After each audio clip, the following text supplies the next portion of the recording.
Well, I think the strategic plan that has been put forward by the CARICOM Secretariat and adopted by the heads of government and others is really the first chapter in the rejuvenation of the Caribbean ambition for the future. I think it requires now, what we are in fact engaged in, is the definition of a new architecture within which this plan will function for the future. And that, I believe, is the next step that is ongoing by the conference that you are having, by others that are taking place. Now, what is this new architecture that must develop? There's no question in my mind that economic convergence is now going to take place in a much faster rate. It's not that it is not happening already, but in fact, it has started. And therefore, the role of the state has to be a catalytic one in order to be able to generate opportunities for a deeper convergence of Caribbean economies. But the private sector, as you had indicated in your question to me, has a very pivotal role as a driver in this process. And therefore, what we engage in now is to build upon that plan, a platform that will allow the public sector to develop the institutions for convergence and the private sector to take on the role of driving the economic impetus for the future. Clearly, the strategic plan is not the be-all and the end-all of the problem of advancing Caribbean integration, and that we have other issues to address at the same time. What has been called, and you have mentioned it, the implementation deficit, is one that goes to the heart of the political process in CARICOM. It is difficult to have a system in which the region as a whole may agree to certain things, but the national jurisdictions within that region are such that they do not give credence to that decision. So therefore, it's beyond the Secretariat and the strategic plan. It is the process of decision-making and enforcement of such decisions.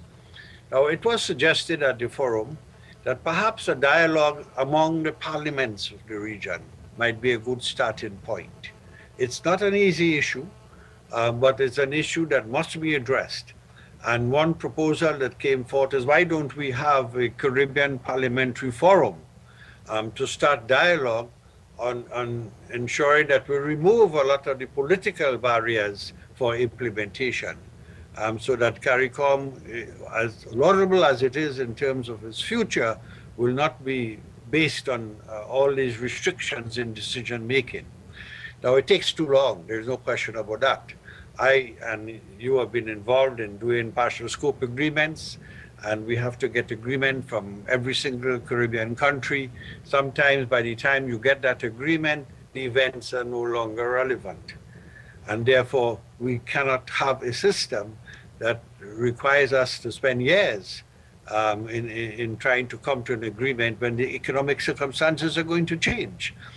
We have that example right now in our relationship with Canada in terms of getting the extension to the trade agreement. It's been going on for 7 years. So we have to find the ways and means to get the political necessities to make such agreements happen and happen timely. But beyond that, I believe there is need for a new context in which the Caribbean must view itself.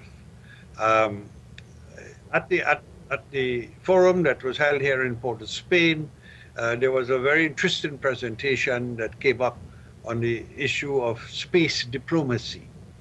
And it was suggested by one of the scientists who was knowledgeable on this issue, to suggest that why don't the Caribbean, perhaps in 50 years' time or perhaps less, decide on joining, establishing a space agency in the region, working in partnership with other space agencies.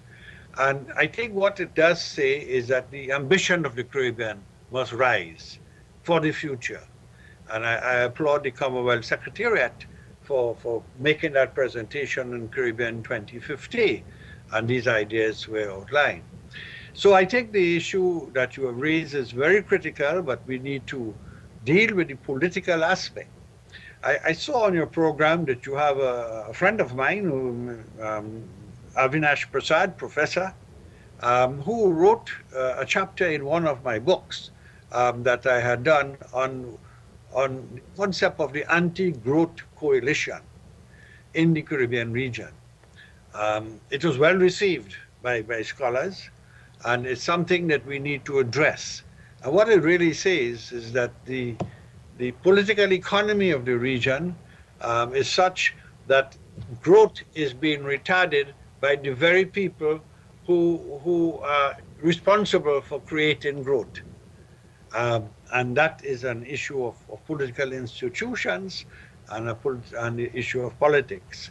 So I think this kind of reappraisal that you are trying to encourage in Antigua and we try to do in Trinidad is absolutely necessary at this stage in time to identify some of the larger issues, sometimes unspeakable issues, in terms of what is in the domain of polite discussion.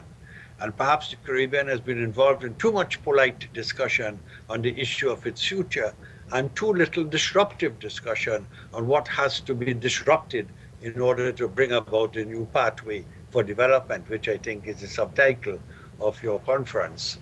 So I say all these things if only to suggest that perhaps the time has come that we must now convert these ideas into some very practical suggestions. At the conference, we had 5 different themes. One was capturing the ambition of the Caribbean region, and I mentioned an example of that. 2 was embracing Caribbean convergence. Don't be afraid of the borders shifting. 3 was tackling poverty and inequality, which we know has been a systemic problem, but there are new ways to handle that. 4th is advocating innovative financing solutions, because the development banks in the region have done their part, but they perhaps need to be more innovative in financing development in the region. And therefore, whether it's the Caribbean Development Bank, whether it's the World Bank, whether it's the Inter-American Development Bank, or whether it's the Latin American Development Bank, CAF, which is now establishing a presence in the region, perhaps we may need to bring those financing schemes together to see if we could find new ways of financing development, because in the end, if the flow of funds is not there, development is not likely to take place. And finally, shaping a new global compact through diplomacy. And those are the themes that we outlined, and the specifics in those themes were also put into place. So I believe that this is really a triumphant moment for the region, that we have in earnest and in sincerity began to look at these issues in a broader context and not allow ourselves to be imprisoned by old thinking and the ideas of the past. The principal of the university in St. Augustine gave a wonderful address in the open session in which he said, what if? And he outlined many what ifs that the region should undertake. And essentially what he was saying is that you cannot build a new future on premises of the old times. And then he went on with a number of issues. I think it's widely published.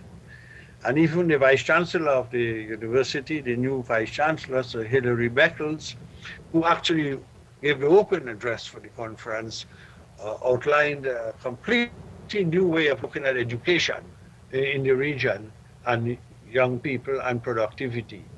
So I believe there is enough substance in the region as it starts a regeneration of its own energy for the future.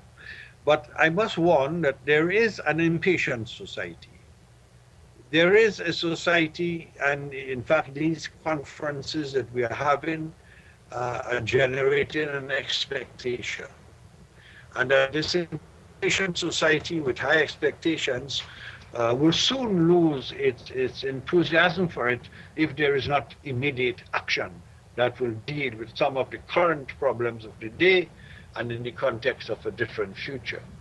So I am quite optimistic, frankly, with respect to the new search that has started in the region to find the solutions to overcome these obstacles. Now, whether these obstacles are in terms of how do you build buffers, now the international financial institutions have had a certain set of windows for supporting the Caribbean region and the rest of the world, but they're premised on the fact that we face temporary economic shocks.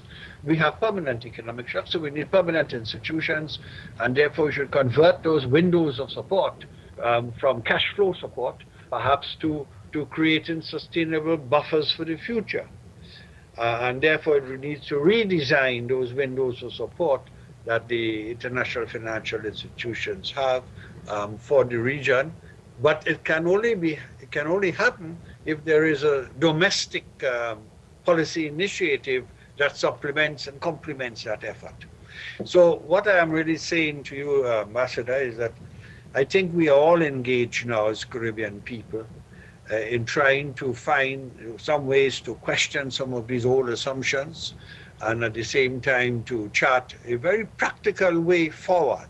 All the problems that we have faced can be resolved. It requires earnest effort to dealing with the politics of decision making.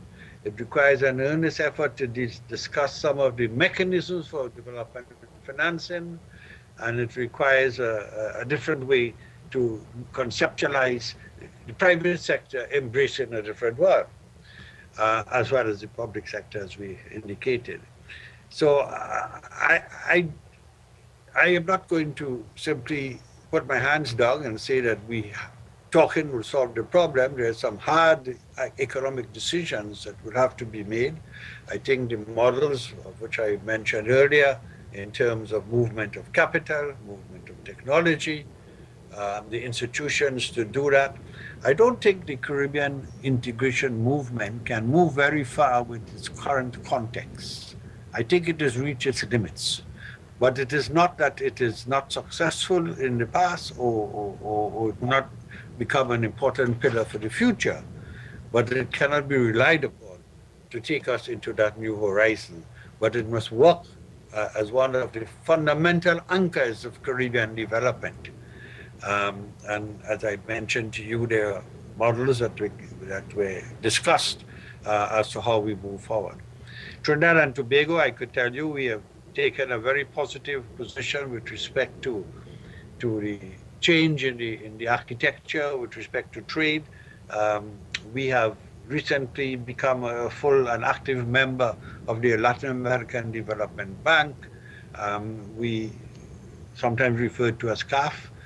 We have also joined as observer in the Pacific Alliance because we are seeing the world beyond CARICOM, but not excluding CARICOM in any way, form, or fashion. And we are not seeing size as a constraint anymore to the development of our people or nation or economies. And we are therefore trying to embrace that. Now, it requires a lot. It requires a lot more awareness and a lot more policy initiatives. But some of those issues are what we have discussed. Some of the fundamental precepts of which I spoke about needs to be looked at. And I recently, with others, and particularly based on the work I've been doing for the last few years in the Caribbean and even before that, wrote a book that is coming out in August on what we call the crisis and the promise of the Caribbean, politics and convergence. It puts together the issues that must be laid on the agenda of the leadership of the region. And therefore, it puts together the thought processes that must inform public policy. I think this is a prerequisite. I remember Lloyd Best used to always tell me when I worked with him at the university that action must be preceded by theory, or else it will be without direction. And to some extent, this is the stage in which we are reconceptualizing some of the issues, redesigning some of the processes. It is clear market dynamism is important. Private sector as a driver is important. The state as a catalytic instrument in economic development is important. Size is no longer constrained. Space is now open up to us, and we must find ways to do so.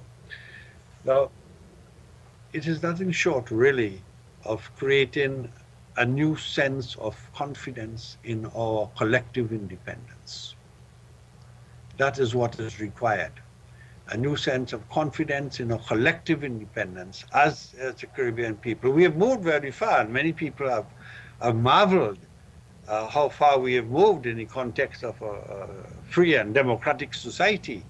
And we are not subject to the issues that some other parts of the world are subject to.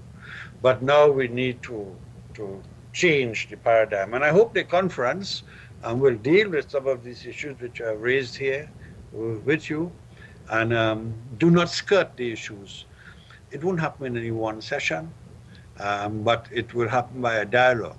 But I do agree, and I'm sure you would agree with me, Ambassador, because you and I have had many exchanges in CARICOM over the last few years, that the society is impatient, expectations are rising, public policy and public leadership must now respond to that situation.